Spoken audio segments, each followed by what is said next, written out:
नमस्कार. तुमच्या या शाळेमध्ये आल्यानंतर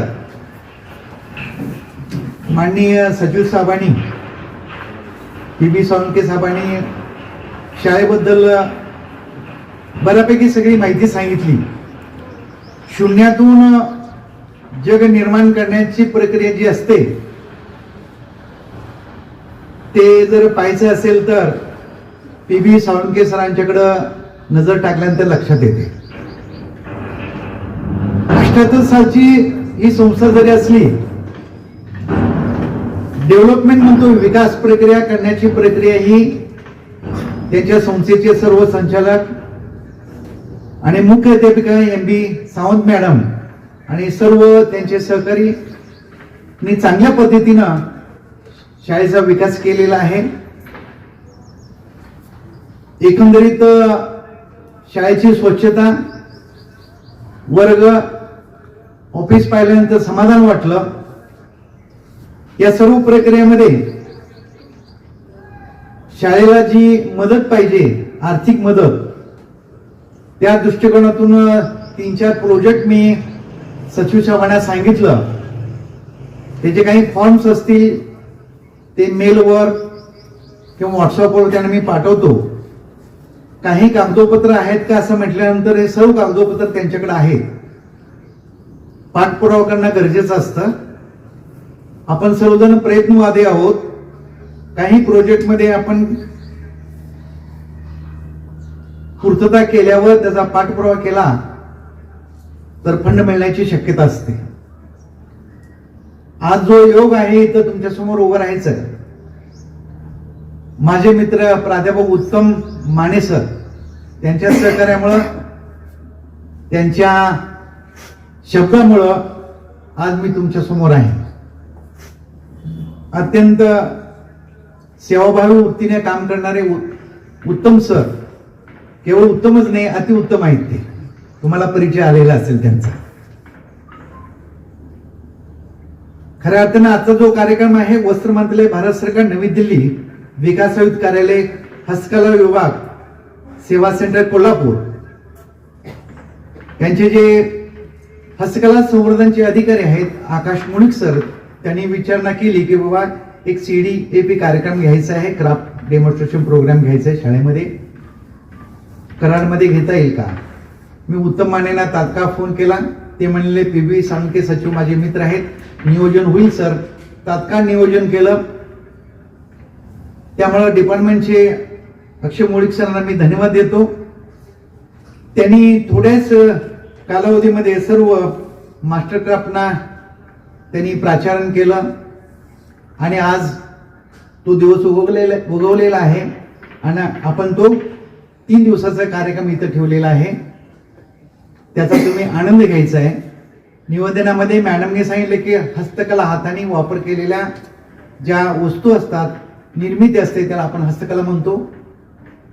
खऱ्या अर्थानं सर्वांच्या ठिकाणी एक व्यक्तिमत्वाचा अभ्यास जर केला तर सुप्त गुण असतात. कुणाला संगीत कला असते, गायन कला असते, अभिनय कला असते, तसं हस्तकला असते. सर्वांच्या जवळ कला आहे, पण ती जी क्षमता असते, गुप्त क्षमता जी असते, ती बाहेर काढण्याचं जी संधी आज वस्त्र मंत्रालयाचे ED पल्लवी मॅडमनी दिलेले आहे, त्यांच्या ऑफिसनी दिलेले आहे. त्याचा 3 दिवसामध्ये तुम्ही तुमच्या नियोजनाप्रमाणे त्याचा उपयोग घ्यावा असं मी तुम्हाला विनंती करतो. आज खऱ्या अर्थानं जे माननीय पी.बी. साळुंखे सर असतील, एम.बी. सावंत मॅडम असतील, आमचे उत्तम सर असतील आणि आमचे सर्व मास्टर, तुमचा कसा वेळ जाईल हे सांगता सुद्धा येणार नाही. अशा पद्धतीनं आजचा 3 दिवसाचा कार्यक्रम होणार आहे. आगाशिवाय लेणी मी पाहिलेल्या पूर्वी पावसाळ्यामध्ये आलो होतो. उत्तम सर आपण ट्रॅकिंगला आलो होतो, बरोबर आहे ना? हा, त्या लेणीमध्ये जे हस्तकला आहे तिथं स्टडी टूर तुमचं गेलेलं असेल, सर्वांनी ते पाहिलेलं असेल, तर आगळा वेगळा हा टेराकोटामध्ये, त्याच्यानंतर वारली पेंटिंग मध्ये, एम्ब्रॉयडरी मध्ये आणि बांबू पासून बनणाऱ्या वस्तू, ह्या 4 प्रोजेक्ट्स, या 4 आपल्याला हस्तकला इथं 3 दिवसामध्ये तुम्हाला सांगण्यात येणार आहे. ही तुम्ही संधी दिलात म्हणून वस्त्रमंत्रालयाच्या विकास आयुक्त कार्यालय कोल्हापूर सेंटरच्या वतीनं तुमचा सत्कार करणं, पदाधिकाऱ्यांचा सत्कार करणं आम्ही करमप्राप्त समजतो. म्हणून आमचे हस्तकला संवर्धन अधिकारी आकाश मुळीक सरांना मी विनंती करतो, संस्थेचे जे सचिव आहेत PV सावंतकर सरांचा शाल आणि गणेश मूर्ती देऊन सत्कार करावा असं मी त्यांना विनंती करतो. त्याचाही सत्कार शाल आणि गणेश मूर्ती देऊन होत आहे. मुळीक सरांना मी विनंती करतो.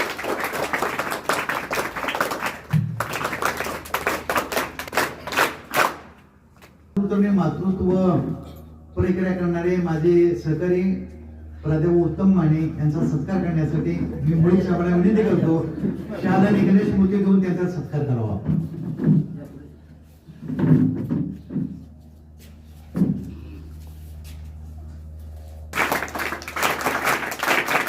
इथे 3 दिवसाचा क्राफ्ट डेमॉन्स्ट्रेशन कम अवेअरनेस प्रोग्राम चालू होते. तर पहिल्यांदा मी शाळेचे सर्व जे पदाधिकारी आहेत त्यांना अभिनंदन करतो, कारण की पूर्ण सातारा जिल्ह्यामध्ये सर एक प्रोग्राम होते आणि तो प्रोग्राम आपल्या शाळेत होते, त्यामुळे तुमचं अभिनंदन, विद्यार्थ्यांचं अभिनंदन. हस्तकला म्हणजे थोडक्यात चव्हाण सरांनी पण सांगितलं, आपल्या शिक्षकांनी पण सांगितलं की एक असं काम जे 70 ते 80% हाताने केलं जातं. म्हणजे यामध्ये तुम्ही एक्झिबिशन्स मध्ये वगैरे बघत असाल, बांबूच्या वस्तू बघतो आपण, बांबूचे आर्टिकल्स जे मॅट असतील, चटई असतील, पूर्णपणे हाताने बनवलेले असतात. पेंटिंग आहे, तसेच कुंभार काम जर तुम्ही बघितले असेल, हाताने बैल करतात, हातानेच तुमचे मडकी बनवतात, हे सगळं काम हस्तकलेमध्ये येतं. मग भारत सरकारने फार विचार करून ही जी लोक आहेत जे आपल्या पारंपरिक कला जपतायत, ह्या लोकांसाठी बऱ्याच योजनांची पूर्तता केली आहे भारत सरकारमधून. तर ह्या योजना त्या लोकांपर्यंत पोहोचवायचा एक मार्ग आहे की ह्या मुलांपर्यंत पोहोचवा, मुलं आपापल्या घरी पोहोचवतील आणि भविष्यात ज्यावेळी ही मुलं मोठी होतील, यातल्या बऱ्याच मुलांना ह्याच कलेचा आधार मिळेल, त्यांचं उपजीविकेचं साधन बनवायला. तर त्यासाठी हा प्रोग्राम आहे. त्याच्यामध्ये 3 दिवस तुम्हाला 4 आपल्याकडे मास्टर क्राफ्ट पर्सन आलेले आहेत. त्यामध्ये एक पेंटिंगचे सुनील पहलवान सर आहेत, टेराकोटामध्ये म्हणजे मूर्तिकाम जे आहे, आता तुम्ही ज्या मूर्त्या बघताय सरांच्या हातात, हे मूर्ती अक्षय जाधव सर बसलेत, त्यांनी बनवलेले आहेत हाताने. ह्या मूर्त्या कशा बनवू शकतो, ह्या मूर्त्यांचं सेल कुठं करू शकतो, हे सगळी माहिती ते तुम्हाला देतील. त्यानंतर तुमच्याच कराडच्या फरजाना मॅडम आहेत आणि अश्विनी पलसे मॅडम आहेत, ह्या देखील तुम्हाला बांबू आणि एम्ब्रॉयडरीचं काम शिकवणार आहेत. महिलांनी खास करून लक्ष द्या एम्ब्रॉयडरीवर. तुम्ही याला उपजीविकेचं साधन म्हणून बघू शकता. कोल्हापूरमध्ये महिला आहेत पोतदार म्हणून, तर त्यांना नॅशनल अवॉर्ड मिळाला एम्ब्रॉयडरीच्या कामामध्ये. तर त्यांना महिन्याला 12,000 पेन्शन मिळते त्या अवॉर्डमुळे. प्लस त्यांचे जे एम्ब्रॉयडरी आहेत ते जर ते आपण लॅमिनेशन वगैरे करून किंवा फोल्डर बनवून विकतात, त्या जवळजवळ 20,000-25,000 त्यांची एक एम्ब्रॉयडरी जाते. तर असं तुम्हीही करू शकता. फक्त तुमच्यापर्यंत ही माहिती पोहोचवायची जबाबदारी आमची आहे. तिथून पुढे तुम्ही कसं प्रोग्रेस करताय ते तुमच्यावर आहे. पण त्या कामामध्ये जी तुम्हाला साथ लागणार आहे ती आमचं डिपार्टमेंट कायम देईल. आणि मुलांनी खास करून ह्या ज्या गोष्टी आहेत त्या आपल्या घरात सांगायच्या. आता बऱ्यापैकी महिलांच्या घरी शिवणकाम, एम्ब्रॉयडरी चालूच असतं, तर पण ज्या सरकारकडून योजना आहेत त्या त्यांना माहित नाही. तर त्या योजनांची जी माहिती आहे ती सुद्धा आम्ही शेवटच्या दिवशी सांगू. आणि मागच्या आठवड्यात तर कराडमध्ये आम्ही 50 महिलांना वाटप केलं, मशीन वाटप. फरजाना मॅडम होत्या, तर तिथं 50 महिलांना आपण शिवणकामच्या ज्या मशीन्स आहेत त्या आपण वाटप केल्या. अशा अनेक योजना आपण राबवतो. तर या योजनांची पण माहिती तुम्हाला शेवटच्या दिवशी दिली जाईल. आणि आज साळुंके सरांनी आम्हाला इथे हा कार्यक्रम घ्यायची परवानगी दिली, त्याबद्दल मी त्यांचा आभार आहे.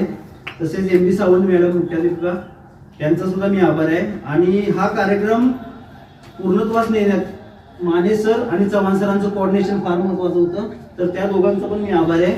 आणि तुम्हाला सर्वांना 3 दिवसाच्या कार्यक्रमासाठी कॉंग्रॅच्युलेशन्स. तुम्ही समजून घ्या या गोष्टी आणि स्वतःच्या आचरणात आणा. ह्या कला पारंपरिक कला आहेत आणि भविष्यात आपल्याला पारंपरिक कलेवर डिपेंड राहावं लागणार आहे.